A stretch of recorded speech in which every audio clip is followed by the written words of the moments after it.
Hello and welcome to Baseball Barbacast, the only baseball podcast in the world that believes that the Oakland A's should stay in Oakland. I'm Jake Mintz. That's Jordan Shusterman, and I'm brave enough to say it. Yeah, it's just us. I was finally convinced.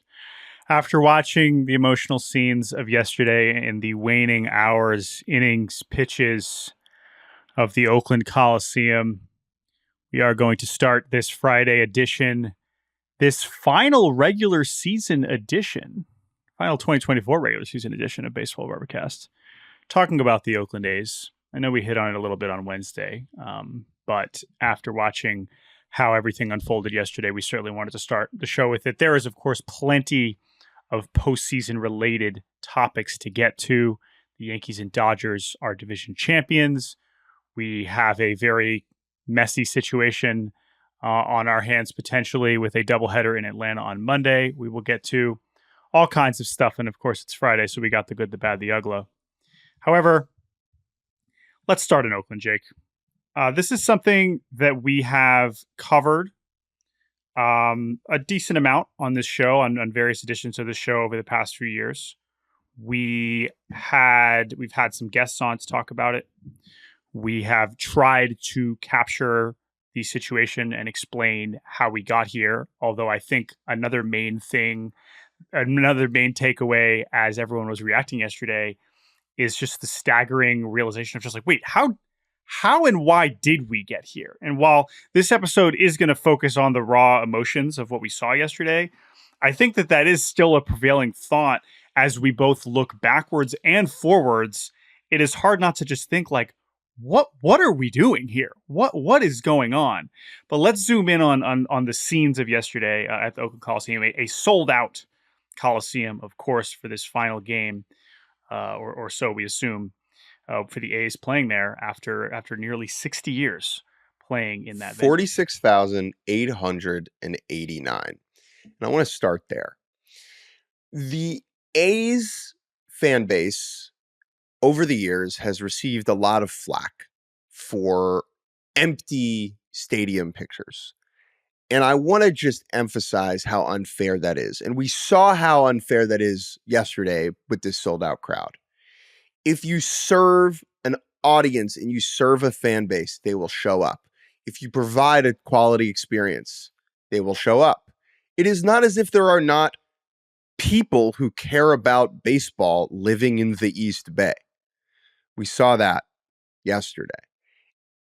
This place being packed and sold out was so beautiful and was so sad at the same time because it's just a reminder that baseball can work there and that fan base, those human beings living in that place deserve a team. They do. And they had the unfortunate reality of happening to live in a place where that team's owner was chasing a shinier object on the horizon. And so just to see that place packed, man, what a thing. Yeah, I've had, a lot of reactions kind of watching these games, of course, a year ago when we had the reverse boycott where they packed the house and it was we had a similar reaction, a reminder of that those fans exist. I retweeted a video this morning of Brent Rooker talking about what makes the Coliseum special as a baseball venue. And he had, I thought, an insightful answer, which I think is related to some of this. And that's why I wanted to connect it here, which is that, a lot of the new stadiums, rightfully so, it's not necessarily a good or bad thing, are new and fresh. And there's a lot going on. There's a lot going on around them. There's a lot going on. It's about creating a venue that is more than about just the baseball, right? And that's just the nature of capitalism and just what you would do when you make a fancy new anything, is that you want it to involve a lot of different things. And baseball, sure, is, of course, the center of it. But it isn't the only thing. And I think Brent Rooker talking about how when you come to the Coliseum, the people that want to come to the Coliseum, they want to come there just to watch the baseball. Because ultimately, we know that the quality of everything else, and ironically, as people talk about it, this has been a football stadium. You go to the football stadium because you want to watch the baseball. When you don't invest in the baseball, the product that is on the field, which is why people want to go there, that's why they're not going to show up. And that is the reciprocal nature of it. And it's so unfortunate, of course, for the players themselves who have been, especially this team this year, who has absolutely put up an incredible fight and absolutely outperformed maybe what a lot of people expected of them. We saw that in moments last year too. But the investment is the investment. And ultimately, when you aren't, when people want to be there to watch the baseball, that is the reason you go to the Coliseum. If you're not giving them baseball, if you're not keeping the good baseball players, if you're trading away the baseball players that they love, if you're not putting together a competitive payroll, competitive team, then that is why the seats are empty. And that is a reminder of that. One of the images that'll stick with me actually happened the night before the final game, which was groundskeepers pouring dirt from the Coliseum infield into water bottles and handing them to fans, if you want to understand what the place means to people. But yesterday, the festivities began with a national anthem sung by Oakland A's icon and victim of the Moneyball movie, Barry Zito. Yeah, victim is maybe not the perfect descriptor, but we have, made some jokes about that. Did you see the Moneyball memes account quote tweeted the picture of him doing the anthem and it just said, "Who is this?" Anyway, just for the background of that, it's basically, okay, you have the Moneyball story, but then the Moneyball story does not, especially the movie, does not acknowledge some of the like super duper star players that were on the team. And of course, Barry Zito. Miguel Tejada. Yeah, Barry Zito. Of course. So anyway, but Barry Zito, he sings the anthem. That's very cool. We get the Ricky Henderson, Dave Stewart duo first pitch to Lawrence Butler and Mason Miller. It was very cool. And then the A's, close out a very cool victory. We get Mason Miller coming in the ninth and throwing 104 as he does. And it was obviously cool to see the A's go on top. We get a speech from Mark Kotsay after, of course, Mark Kotsay, who played multiple years in Oakland. He understands what this venue means, what this team means, what the city means, all these things.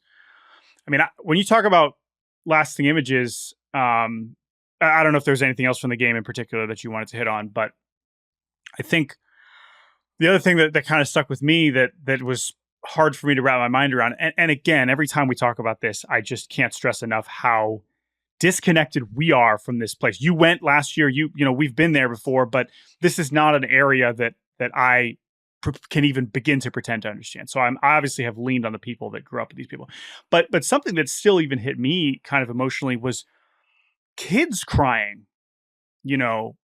cutting to kids in the stands crying about this. And of course these are kids that maybe have grown up going to these A's games as the A's have been good. Maybe, if a kid that's 12 maybe remembers the A's when they were awesome, when they had that Yoenis Cespedes guy, among others, right? Like, they obviously have had some real winning not that long ago that these kids could remember.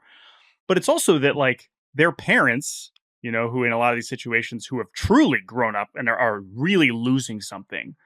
I mean, it's that these kids now have to look at something that they've barely had and yet still means so much to them and know that they're losing it now, let alone the pictures of the people that were there when the stadium first opened and now are seeing it ripped away from them after their entire lives. Like, just thinking about the kids who wanted to be A's fans because their parents were A's fans and now have to have it both explained to them, which I literally don't know how you make sense of this if you're a 6-year-old, but that it could mean something to kids now, let alone that it meant something to their parents as kids.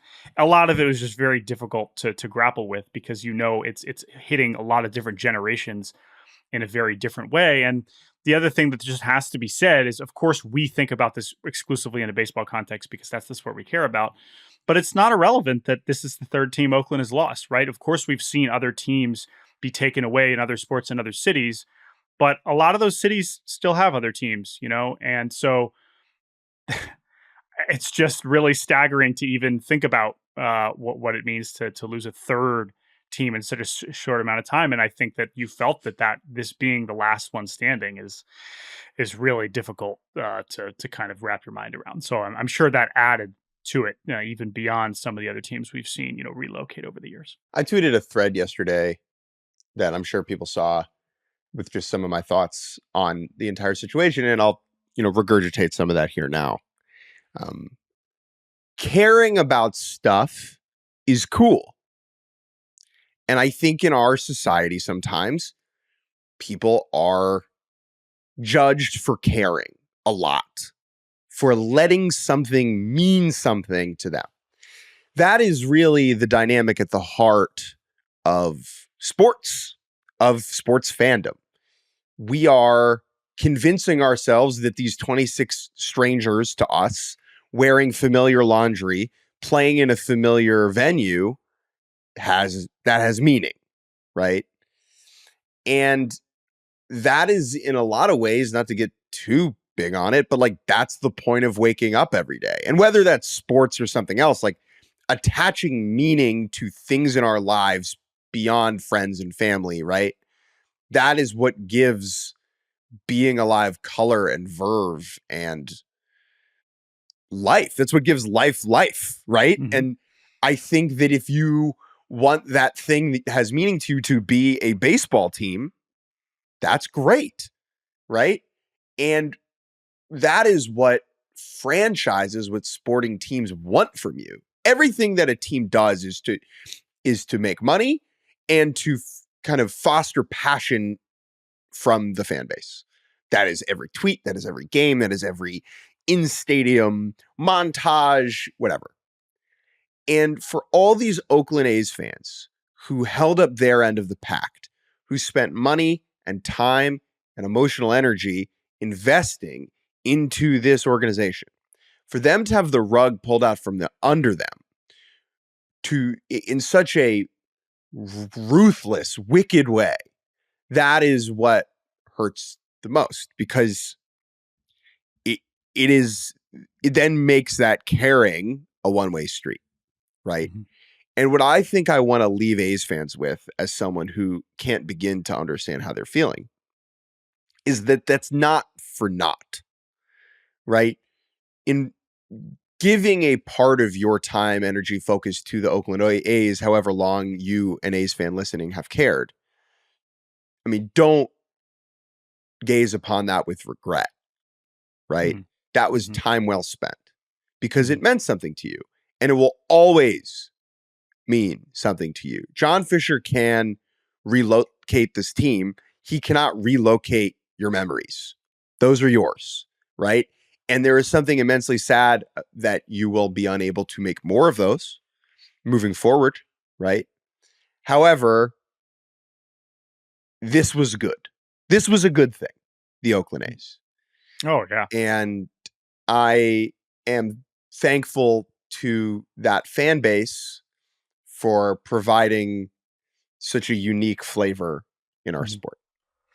Yeah, and that's what, as we spin this forward, that's what's really challenging now is there's just still so many unanswered questions about these next few years. And you talk about that connection and you think about fans, and again, I've mentioned we've had Kyle Madsen, a good friend of the show, radio host in the Sacramento area, and lifelong A's fans. I was texting with him a little bit yesterday, and we've had Mark Kotsay on. Of course, grew up an A's fan. He really, I encourage to go back and listen to our episodes with those guys to really understand. We did one with Kyle after the reverse boycott last year. But you think about, like, where do you turn your fandom? Like, you're not just taking away your A's fandom, you're taking away your baseball fandom, because it's not that easy to just turn the page and be like, oh, I'll just root for this other team now. No, that will happen, and that's fine. Everyone's going to deal with that. However, and that's what Rob Manfred said A's fans should do. Yeah, he said just go across the bridge and watch the Giants. Right, and that's insulting for a million reasons. But I can at least empathize with, if you push that aside, like, it's not like A's fans, again, these people love baseball. Like, they probably do want to still watch baseball and root for baseball, but maybe not. And that's the cost of it. And that's what's really hard. And maybe at some point down the road, we can have a discussion of just like what team A's fans should want to root for. But I'm not here to tell them how they should do that. I mean, I could try to logic my way through what teams would make sense to support, but it's just going to be a personal thing for a lot of people moving forward. So, like I said, there are still so many issues with the fact that they're going to be in Sacramento, the fact that there are A's fans in Sacramento that are going to be told, get excited about Sacramento. Like, that's a weird feeling. Like, there's so many complicated dynamics that are still to come with this situation, and we'll see how that really manifests. But yesterday was a sad day. It was a special day, and obviously, as we've said many times over the last few years, as this day has been, we've been kind of anticipating this ending.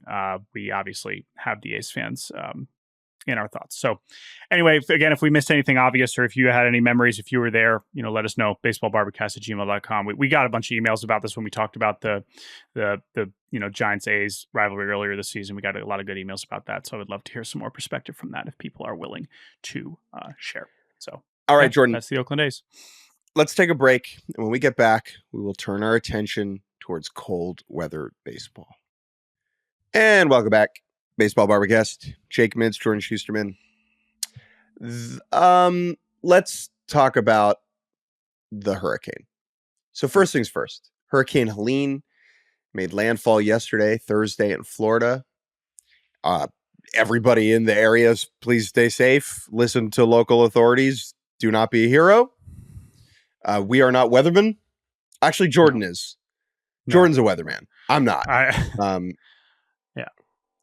This is, obviously, any situation like this, the health and safety of the human beings, millions of human beings in the Gulf Coast of Florida is first and foremost. My understanding as we record this, on Friday morning is that, the storm has essentially made its way into Georgia, and this is where it has changed some plans involving Major League Baseball, which, as we know, is not the priority here and not the most important thing, but this is a baseball podcast, and so we're going to do our best to address how this is impacting these next final few days of the regular season. So what has happened? The Mets and Braves entered a deciding 3-game series with the Mets 2 games up. The Braves won game 1 of that series, trimming the lead to 1 game. Then the storm came. Games were canceled on Wednesday and on Thursday. Those games have been moved to Monday as a double header. Okay. The final day of the regular season scheduled is Sunday. The wild card round is scheduled to start on Tuesday. And therefore, the prospect of the Mets and Braves playing a season-deciding doubleheader on Monday in Atlanta is a logistical nightmare.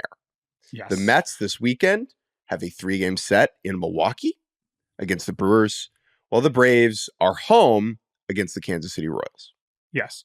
Before I flip it over to you to kind of explain the scenarios in front of us, I just wanted to say a couple things about the anger directed at MLB towards this, which I understand that the inclination for, as in all cases, is MLB is bungling this. This is ridiculous. And I get that. In terms of what they could have done differently this past week, my understanding is, again, this hurricane has been on the radar for a while. They were both off on Monday. Maybe they could have played Monday, moved it up, played Monday, doubleheader Tuesday, something like that. None of that is easy either. That's, I guess, what they could have done. In the instant, I was like, what were they really supposed to do differently? The bigger picture thing, do you have any thoughts about that? Because I just don't, I understand people are mad, but I don't. Do you have any thoughts about what they were supposed to do differently once they got to this point? So the one thing that they could have done, is move it, right? Now, or just actually move the games, like physically. Play the games in Texas in a dome, right? Sure. That is one thing that they could have done. Yeah. Now, there are a lot of complications that go along with that because the Braves are expecting 40,000 people at these games and they want the money that goes along with that. Right. There's a scenario where if I'm MLB, I say to the Braves, look, I'm sorry, we have to do this. Estimate what you think you would have made and we'll just write you a freaking check for like the gate for those games and concessions and whatever, right? Like that, in my mind, is, I think, the best way to do it. The Rays and Yankees played a game at Citi Field in 2018, I believe, 2017 maybe. That was when the thumbs down guy thing happened, which is hilarious. Game that was supposed to be in Tampa got moved. They could have done that. Again, it's difficult. And I think that the real problem here, and I presume this is what you were going to say, the real problem is that there's 1 day between the end of the regular season and the start of the playoffs. That is the issue here, okay? That it is so truncated and squeezed into such a small window because MLB expanded the postseason. Now, I think that the expanded postseason generally has been good, and I like it, and it's been entertaining. But when you're trying to cram it all before the weather gets cold at the beginning of November, you're left with this type of situation, right? To me, that is the real issue here. Whereas if the wild card started on Wednesday instead of Tuesday, even one day, I think that makes this a really different situation. Yeah, and I think, and just back, since you brought it up, that Rays Yankees situation was in earlier September, and it was 2017. So it wasn't as quite of a crunch, but they were able to do that. But to your point, that's exactly what I was going to say. I think that while part of the expanded, especially the last few years, part of the expansion was to eliminate games 163 so that you wouldn't have to worry about stuff on that Monday after Sunday. Weather was always going to be something that could show up, and then we've ended up in just like the worst case scenario for a million reasons because of the teams involved in the timing and all these things, right? But that was something that was extremely realistic, regardless of the hurricane rate. Like that was always something that was going to happen at some point. And as soon as they announced this new format, however many couple years ago, I was like, this will happen at some point, and it will going to be a mess. And now we have arrived at a version of that. So now what? All right. Let's introduce the Arizona Diamondbacks into the story. Where do things stand right now? The Mets and the Diamondbacks are technically tied. The Diamondbacks have one more win and one more loss because they have played two more games. Okay. One game behind both of those teams are the Atlanta Braves. Now, both the Mets and the Braves have a tiebreaker over the Arizona Diamondbacks. That is very relevant. If the Mets and Braves are both at least one game up over the Diamondbacks at the end of play on Sunday, Monday's games will not be played. Even though both teams have the tiebreaker, they would need to play those games on Monday, because if a team tied with the Diamondbacks loses both of those games on Monday, they would then drop below Arizona, and the tiebreaker would become irrelevant. Jordan Shusterman, does that make sense to you? I'm following. Great. That is an unlikely scenario. What will likely happen, okay? Yeah. What will likely happen is that those games on Monday, at least one of them will need to be played. That is almost certainly going to happen. That is immensely unfair, particularly for the New York Mets. Here is why. The Mets are currently in Milwaukee for a 3-game set. They will play a game at 3 o'clock on Sunday. Every team, 2 o'clock local. Every team's game starts at 3 Eastern on Sunday, the final day of the season. They will finish that game around 6. They will board a plane around 7:15. They will fly to Atlanta. They will get there around, I don't know how long that flight is, like 11 local time, maybe. They'll be in their beds by around 12:30. Okay? They will wake up around 8, get to the yard around 9:30. They will play a game at 1 o'clock. They will likely play another game around 3. Probably noon. Starting that as soon as possible. Yeah. Okay, so push everything else up an hour. They're going to start at noon, right? They'll probably play another game starting around 3:30. They'll probably finish that around 6:30, 7 o'clock. Then, if they make the playoffs, they will either need to fly back to Milwaukee, where they just were, or God forbid, to San Diego, all the way across the freaking country. They will then land in San Diego late on Monday night. They will crawl to bed. They will sleep. And then they will begin their playoff journey on Tuesday morning. And all of that kerfuffle doesn't even include the pitching. And I think this is the key. And this is true for both teams. Yeah, I was going to say, Atlanta is really in the spot where, and they've said they're starting free tonight. And then, but it's sure. Of course. I was just saying that the travel mess is the Mets alone. Atlanta, if they do make the playoffs and they need to fly to San Diego or Milwaukee on Monday night, that stinks. But the Mets having to bop around is just a little worse. But you're right. Both teams have Atlanta's already home this weekend. Right. Atlanta's already home. They're sleeping in their beds, whatever. Both teams need to cover 18 innings on Monday. on Monday and then need to roll into the next day. It is an enormous competitive disadvantage for both of these teams if they are to get into the playoffs. Like overwhelmingly so. And for the entirety of the MLB season to come down to this, that is what sucks so hard. Sure. Here is the one edit I would make if I was Big Bob Manfred. Ready? I would let the Mets and or the Braves start their wild card round on Wednesday. Every single wild card series but one over the last 2 years has finished in 2 games. The only one that has gone 3 was Mets Padres. Okay. So the odds are there's like a 50% chance that the wild card series for the Mets or the Braves ends in 2 games. And so the third day of games would just be an off day in that event. Does that make sense? Do you see what I'm saying? I mean, yeah, but why would the Brewers and Padres be like, yeah, sure? Because of fairness. Is that naive? Why do they care? I mean, yeah, sure. I guess you're right, but like, if I'm the Brewers or Padres, I'm like, what? Why are we pushing any of this for that? That doesn't make any sense. We're the higher seeds anyway. Brewers are like, we won the division. This isn't my problem.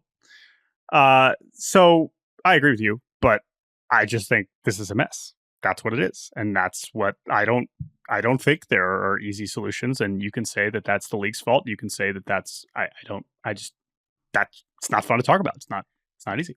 Yeah. The ideal situation is that they don't need to play Monday. And the way that they don't need to play Monday is what I just described, right? Either it's Atlanta just stinking this weekend, it's Arizona stinking this weekend, or it's I just hope one of these 3 teams has a horrible weekend and the other 2 sweep. That is the best scenario for us, I think. Yeah. The chaos of Monday... The chaos on Monday will be hilarious and unforgettable, and we will suck up every minute of it. But I find it to be an unsavory way for the season to end. That I totally agree with, and especially because there's scenarios where the second game means way less to the Mets than the Braves, and that introduces a whole other complicated in terms of motivation. And then now you're screwing Arizona. There's whatever. All these things are unpleasant.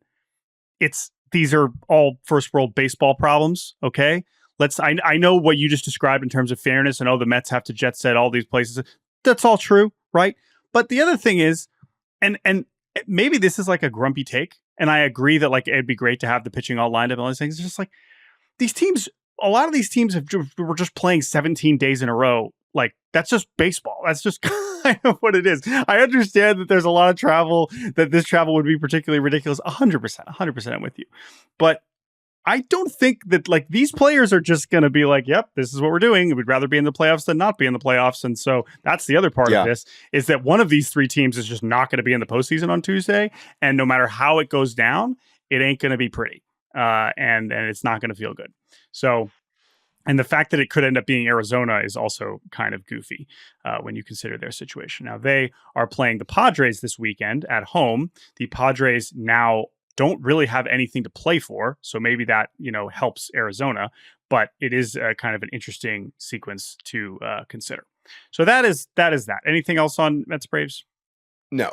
And the reason we spend so much time on that is because so much of the rest of the postseason picture is all but done and dusted, because last night the Minnesota Twins just absolutely.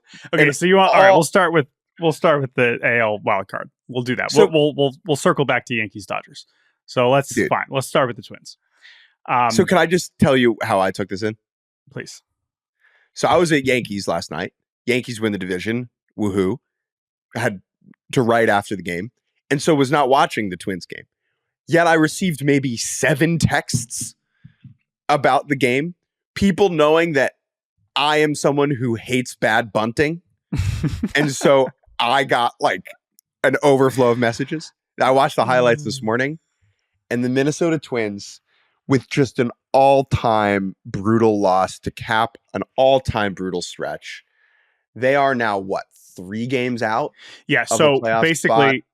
Their only Oh, their only way to make it in is to sweep the Orioles, and for the Tigers and Royals to both get swept this weekend by the White Sox and I guess the Braves. the Braves. So that's why they are at 0.00001% chances to make the postseason.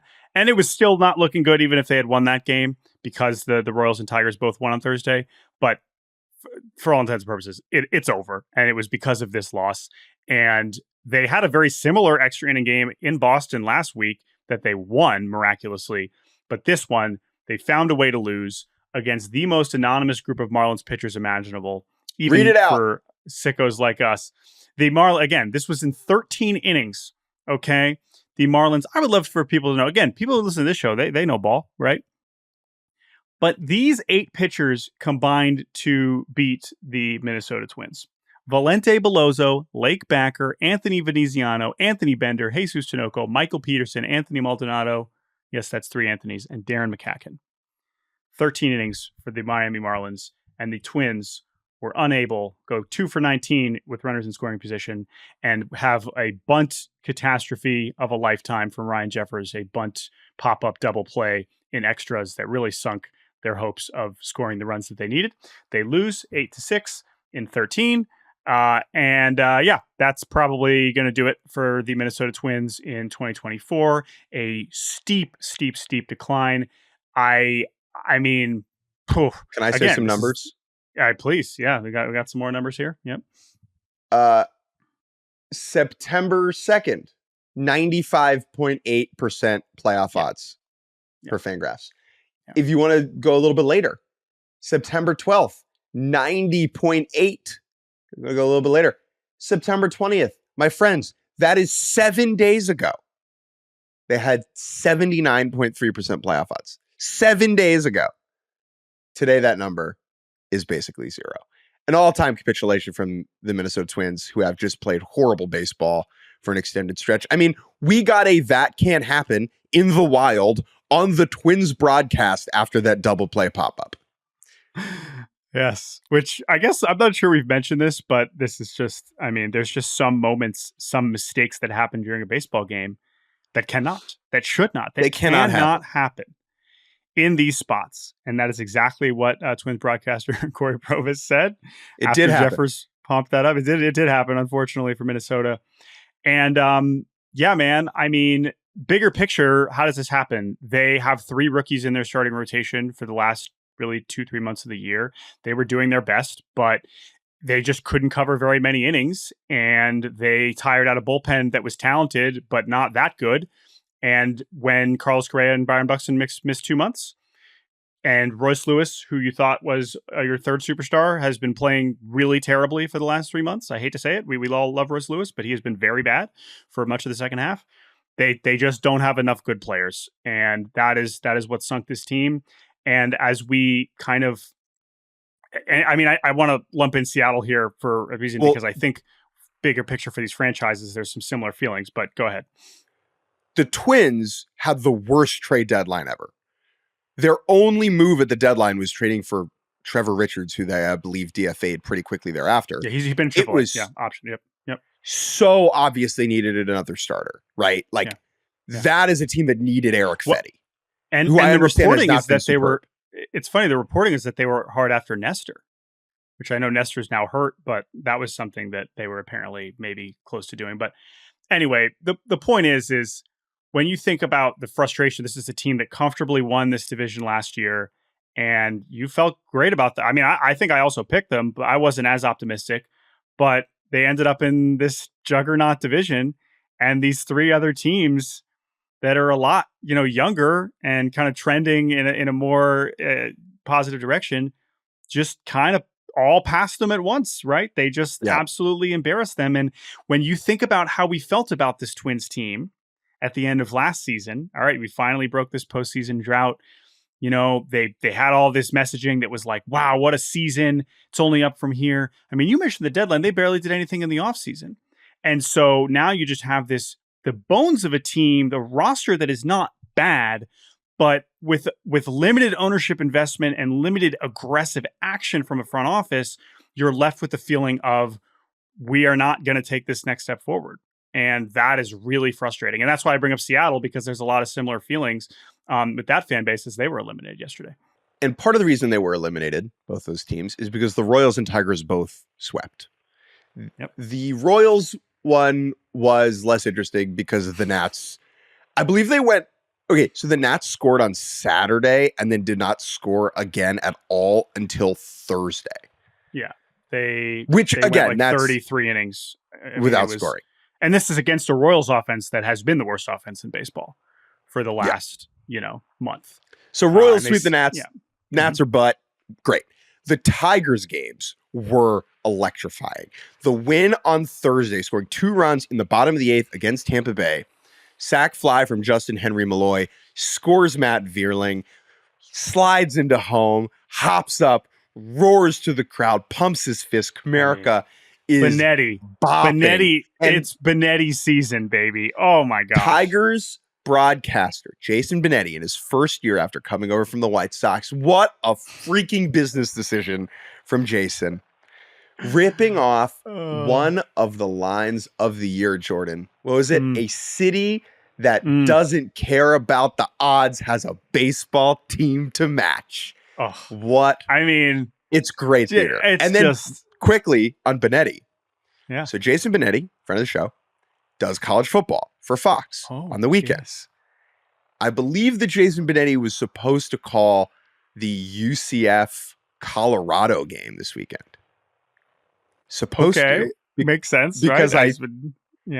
I think he's staying. I said, I'm not leaving. I'm not leaving Detroit.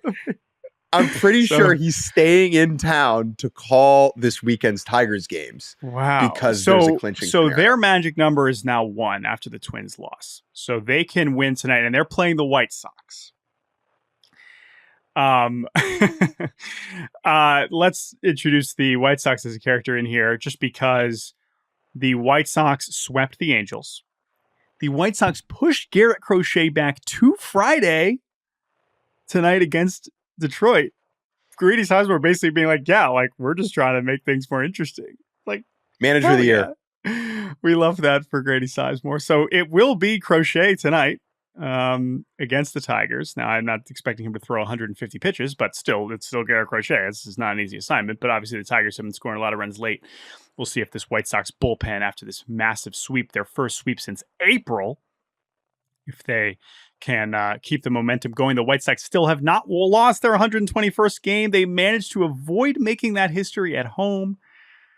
Will they sweep the Tigers? Probably not. So this worst record in MLB history is probably still on deck. But congratulations to the White Sox for finishing strong their home slate.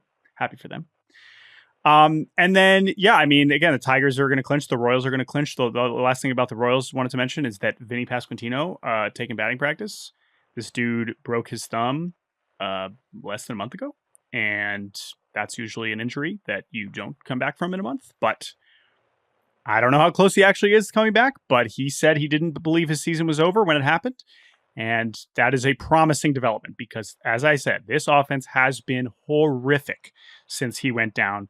And while it seems likely they will be in the postseason and they do have great pitching that might be enough to win them some games in October, they're going to be able to need to score some runs. And even an 80% Vinny Pasquantino would probably help them do that.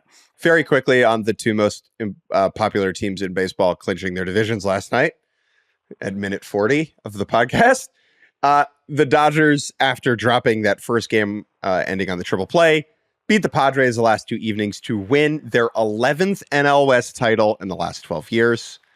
There was a quote from Dave Roberts that I thought was very interesting. We got a great email about this, Jordan. I don't know if you read it. Mm-hmm. But the Dave Roberts quote was something along the lines of, sorry, I'm just pulling it up right now. Dave Roberts, this is from @Blake Williams. He says, Dave Roberts said he's surprised by the panic outside the clubhouse over the Dodgers, despite them having the best record in baseball. He said the clubhouse hasn't been worried. Quote, we've still had a pretty good season. Totally fine with me. Urgency is a very complicated thing internally. If every manager was to kind of latch onto fan sentiment and kind of amplify that energy back into the clubhouse, all those managers would get fired immediately. The job of the manager is to make sure people don't panic. The job of a fan is to panic. Yep. Right? Like that. Yep. And so I have no issue with him saying this. Now, granted, I'm worried about the Dodgers because they don't have any starting pitching. But like, what's Dave Roberts going to say? Right?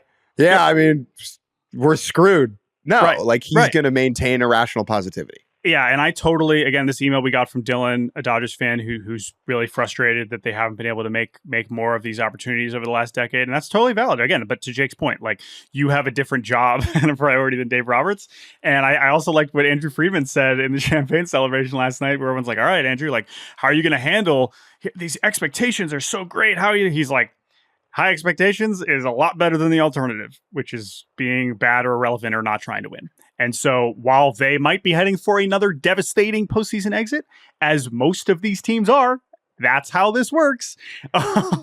You could be the Rockies. Yeah, again, like here they are again with another division title, with another champagne celebration, with Shohei Ohtani, with like the best record in baseball, despite all these issues, which, yes, we will talk about. And yes, we will say we don't believe in them because how are they going to get out? That's fine. The Dodgers very still might win the World Series. And you can say that about pretty much all these teams because that's how the playoffs work. And we will keep repeating that over and over in the coming weeks. And if they lose, that doesn't mean they're completely absolved of criticism for the team building and some of the things that they were counting on. That's all fine. And I understand if you're a fan, you say, Dave Roberts, how can he has to be, he's a common denominator with these teams that keep falling short. I get that. That's fine. But for as far as your point, in response to Dave Roberts acting calm and confident, you're 100% correct. What do you want these guys to say? I just, the urgency, when we say urgency, all these guys are saying the same thing in every clubhouse. Okay. And so whether that's a good or a bad thing, I understand that frustration from a fan, but that's just kind of part of the gig.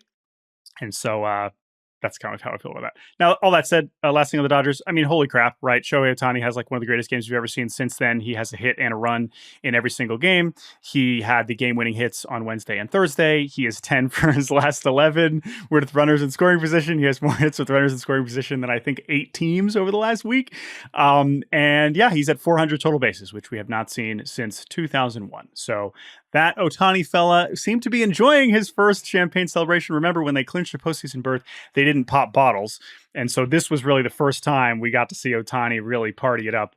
And it was as cool as you would expect. So that is the Dodgers. They are amazing. And they are still trying to clinch this 1 seed, which is, I guess, still on the table as they are, I think, a game and a half up on the Phillies. So I was at Yankees last night. If you want to read my thoughts on Garrett Cole, that is up at Yahoo Sports. Cole, who became the punchline of baseball after throwing up 4 fingers and intentionally walking Rafael Devers.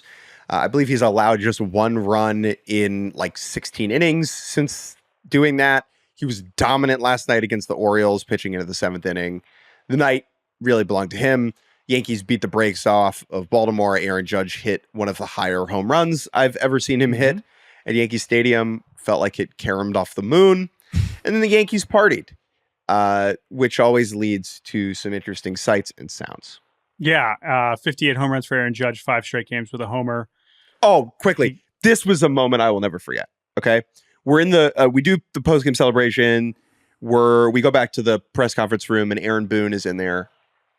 And somebody asks, Aaron Judge, he's been so good, homers in 5 straight games. And Boone just goes, I didn't even realize that. Right. To be the manager of the New York Yankees and to just not realize that your best player is homer in 5 straight games is so wild. But it's a good reminder that Aaron Judge is the least of Aaron Boone's concerns. He doesn't think about him. It's just like, he goes up there and bangs. And I think, again, you can apply a lot of the same sentiments to the Dodgers in the sense that should this team be held to the highest of standards? Should we criticize them when they fail to reach the World Series again? All these things are true.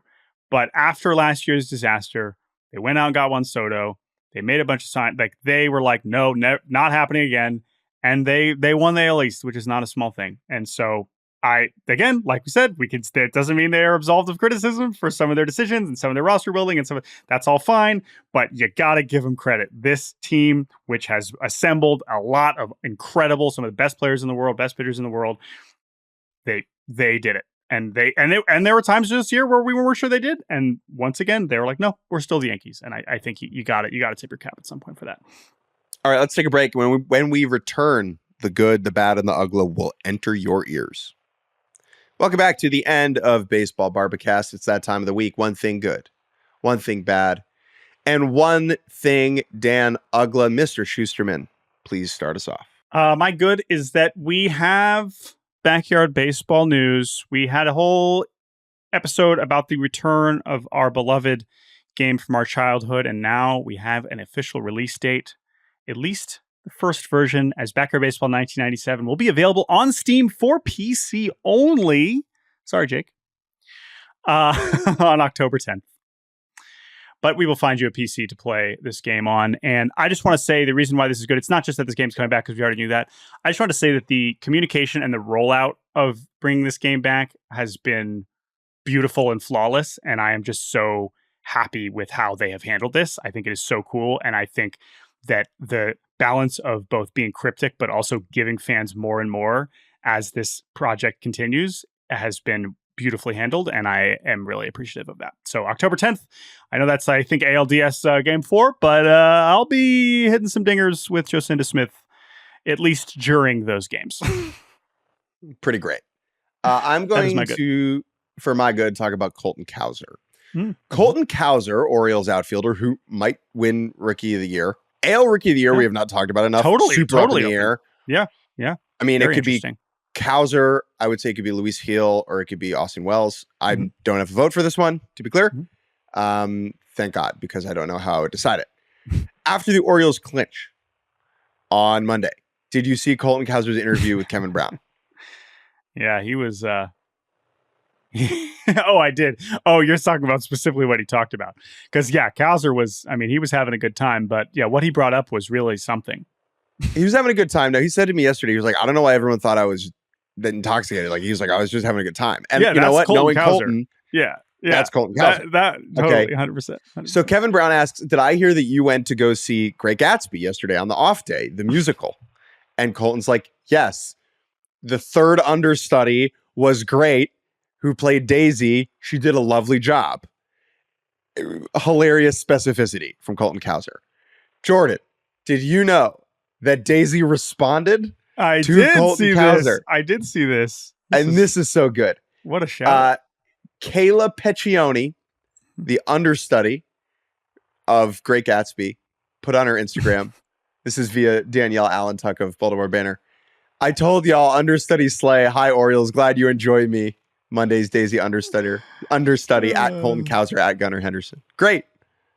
We love a Broadway baseball. Do we think Gunnar was at the show too? I do not. No. Okay. I know he was in that interview, but I would love to know another Oriole crew. Yeah. Another Oriole went to the show, but I don't think Gunnar went to the show. I could be wrong. Maybe he loves the musical, but yeah. All right. My bad this week for one final time is Patrick. Clap it up. Did you watch all of this? I watched this whole start. I watched a good amount of this start. Now, Patrick Corbin on Thursday was not that bad. Pitched into the sixth, 4 runs allowed, no decision. Walked off the Nationals Park mound to a standing ovation from the Nationals fans who understand that flags fly forever. A fan held up a sign that said, "Thank you, Patrick. He put a ring on it." And that's true. Because when they gave him 6 years and $140 million before the 2019 season, and he was fantastic in the 2019 season, including the postseason, that's the point. That's why you spend in free agency. Because those talented players that you're giving hundreds of million dollars can help you win a World Series. And Patrick Corbin did that. And for reasons that I am hoping someone will write about more thoroughly at some point in the next 5 years when Patrick Corbin's career is in the rear view. After that, he just immediately became the worst pitcher in baseball. And yet, he didn't miss a start. This guy posted, no pitcher on the planet has made more major league starts than Patrick Corbin since 2017. Him and Aaron Nola are like 10 ahead of everybody else. And for, again, whatever, he has just been so bad every year since that year. He is on pace to lead the league in losses for a 4th consecutive season, which I don't believe has ever happened. Again, like win losses, whatever. Oh, that's it. But if you're doing it for 4 straight years, that tells you something. But the reality is, it's what I started with. He gave them what they wanted. And while he ended up, compiling this bizarre workload of bad production, he always showed up. And he was one thing that Davey Martinez did not have to think about, because whether he liked it or not, Patrick Corbin was going to take the ball every 5 days. Davey Martinez didn't have to think about it because he knew he was probably going to lose that day. Yeah, but it is one of the stranger careers I've ever seen. And I think the last thing to say about this is this the end for Patrick Corbin? Probably. But that's the other fascinating thing about this, is there was no reason anyone was ever going to trade for him at any point because of how much money he was making over the last few years. But he's 35. We know he's healthy. And maybe there is another chapter here. I doubt it, but I'm so interested to see if somebody invites him, or if he just takes his money and goes retires. That's very plausible too. But I am really curious, because he did not say this is the end of my career, right? So I'm super curious if there is one more chapter for Patrick Corbin in a relief role. What do you think? Bingo. I would give Patrick Corbin $1 million to be in my bullpen if I was. I am so curious. He honestly is like top 10 free agent I'm most intrigued by this postseason. That's this awesome. Winner. So anyway, but let's be real. He's been bad. What you got for bad? Ron Washington made some news this week. Manager of the Angels of Anaheim. In an interview with the LA Times, I'm going to read Ron Washington's quote, "We're going to get some baseball players who may not be superstars, but they know how to play. We forgot to bring real baseball players into the organization. Nothing against those guys here, but they're not big league baseball players, and they certainly can't help us win a championship." Washington later said that he misspoke. I'm going to be real. You didn't, Wash. That was harsh, and you probably shouldn't have said that, but you're not wrong. Okay, you're not wrong. The reason this is bad is not just that Washington said this publicly. Like, we all understand this. If you're the manager of the team, maybe it's refreshing to hear this level of honesty, but it's probably bad, right? But that the whole Angel situation is the problem, right? It's not just Wash. Like, it's easy to blame him for saying this, but it's bigger than that. But to have something like this come out is just so wild and so bad. Like, yeah, these guys stink, man. All right, let's run it back next year. Same group. But that is the story, right? And when you have the two teams with the longest postseason droughts, the Tigers and the Angels, one team on the verge of clinching a postseason spot, the other getting swept by possibly the worst team in baseball history. It's bad. It's really, Tough. really bad. It's really bad. And I just don't know what you do from here. And I don't know where Wash, I assume he'll be back next season because there's only 30 managerial jobs, and I'm sure he loves managing as bad as they've been. But boy, oh boy, do they have a lot of work to do. So that is definitely bad. I am excited about my Uggla. Do you want to do Uggla first? If you have one? Okay, go ahead. Someone proposed at a White Sox game. I did this not is from this. at Ali White Sox, ALI White Sox. Hmm. She tweets, "Imagine getting proposed to on the night the White Sox can make history for the worst MLB record of all time." There's a screenshot. Did it. They didn't.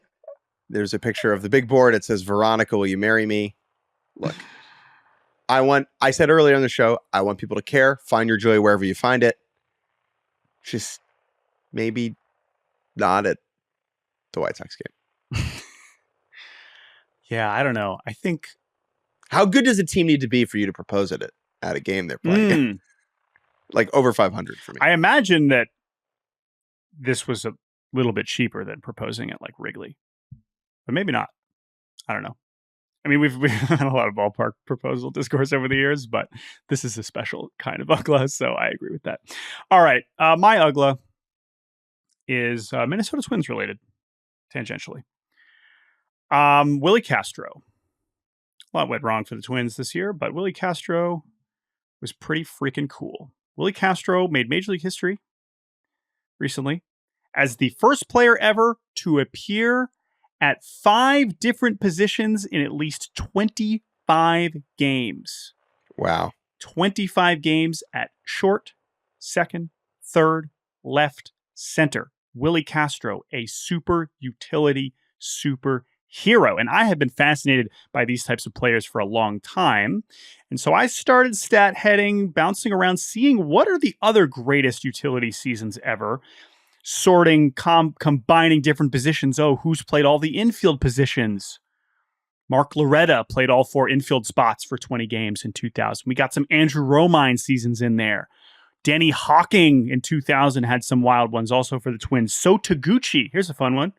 The only player to play 50 games at all 3 outfield spots in one season was 2005 So Taguchi. But then I really started getting goofy with it. And I was like, okay, sure, cool, Willie Castro. But what does Willie Castro not do? He doesn't catch. We haven't seen Willie Castro catch. So then I thought, okay. It's not Willie Catchstro. It's not. So I was like, okay, I wonder, and we've had a few of these like guys who can catch and then play other positions, right? Dalton Varsho is one that stands out. A catcher center fielder. That's incredible. That's an amazing thing. But then I was like, hold on. What if someone has played catcher, center field, and shortstop in the same season? And that led me to a very, very short list of names. The first of which was Tony Suck. Tony Suck for the 1884 Chicago something baseball team played center field and shortstop and catcher. And his name was Tony Suck. So that is great because Tony Hey, Suck Mom, I'm going to be late for dinner. I'm going to the Sucks. Tony Suck. I guess probably Anthony His parents, Suck. Mr. and Mrs. Suck. Charles Anthony Suck. He could have been Chuck Suck. Chaz Suck. Chucky Suck. But no, Tony Suck is also really funny. So anyway, Tony Suck playing for the 1884 Chicago. What is this team? The Chicago Pittsburgh. It's just Chicago/Pittsburgh is the team. I mean, sure. You know, when Joe Madden made those T-shirts, "Try not to suck," that's what he meant. Try not Chicago to Tony Pittsburgh suck. finished 6th in the 1884 Union Association. Who anyway, Tony Suck was not the conclusion of this Uggla. The conclusion of this Uggla was a gentleman named Daryl Thomas. Are you familiar with Daryl Thomas, Jake? I am not familiar with Daryl Thomas, Jordan. All right. So Tony Suck, 1884. There were a couple other guys that did it like 100 years ago. And then nobody else played catcher and shortstop and center field multiple times in a season until 1980, when Daryl Thomas, LA born and raised utility man for the 1980 Dodgers, caught 3 games early in the season for the LA Dodgers, despite having never caught in the minors. Not only, and the reason he had to catch because Steve Yeager was hurt and so was Mike Scioscia. And they needed a catcher desperately. This was an emergency catcher situation. And John Wiseman has an incredible story about this. This is a blog from 2015 on the Dodgers blog. Not only did they have Daryl Thomas catch, his first game that he caught was Charlie Huff.